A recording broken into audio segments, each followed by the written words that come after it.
আসসালামু আলাইকুম। অনেক দিন পরে আসলাম ভিডিওতে। আমি আজকে আমাদের ভুট্টা গাছে পানি দিতে হবে, কারণ ভুট্টা গাছগুলো ইদানিং শুকিয়ে গেছে। আর আপনারা দেখছেন যে আমাদের ভুট্টা গাছ অনেক দিন আগে আপনাদের দেখাইছিলাম, ভুট্টা গাছগুলো তেমন বড় হয় নাই।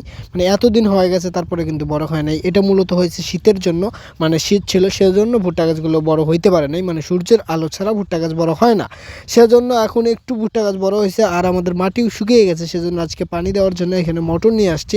আমি আর বাবা মোটর নিয়ে আসছে এখানে, আর আমি আর বাবা একসাথেই কাজ করি আমাদের। তো এখানে মোটর দিয়ে আমাদের পানি তুলতে হয়। এখানে পানি তোলার জন্য প্রথমে টিউবওয়েলে পানি তুলতে হয়, মানে টিউবওয়েল চেপে চেপে পানিটা বের করতে হয়, তারপরে মোটরে এখানে সুইচ দিলেই পানি উঠে যাবে।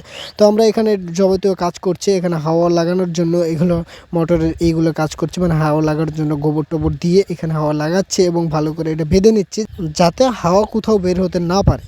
তো আমাদের যেহেতু পানি দিতে হবে ভুট্টা খেতে, সেজন্য এটা হচ্ছে মরিচ খাত, মানে আমাদের সবজি বাগান আর কি। এখানে পানি অনেক আছে, এখানে আর পানি দিলে সমস্যা হবে, সেজন্য এখানে পানি দিব না।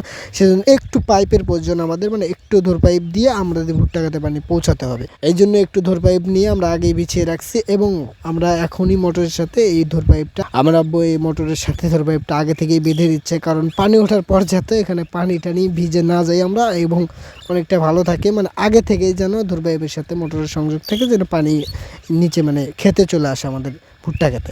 তো আগে থেকে মোটর চালু করার আগে আব্বু পাইপটা বেঁধে দিল।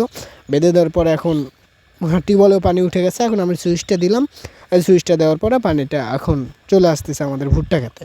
তো দেখতে পাচ্ছেন ভুট্টা গাছটা কিন্তু ভালোই, মানে বড় হয় নাই তেমন, কিন্তু দেখেন না মাটি তেমন মরে গেছে। মানে এর আগেও কয়েকদিন আগেও পানি দিছিলাম, কিন্তু ইদানিং অনেক পানি খাই ভুট্টা খেতে। তো সবাই ভালো থাকবেন। আসসালামু আলাইকুম।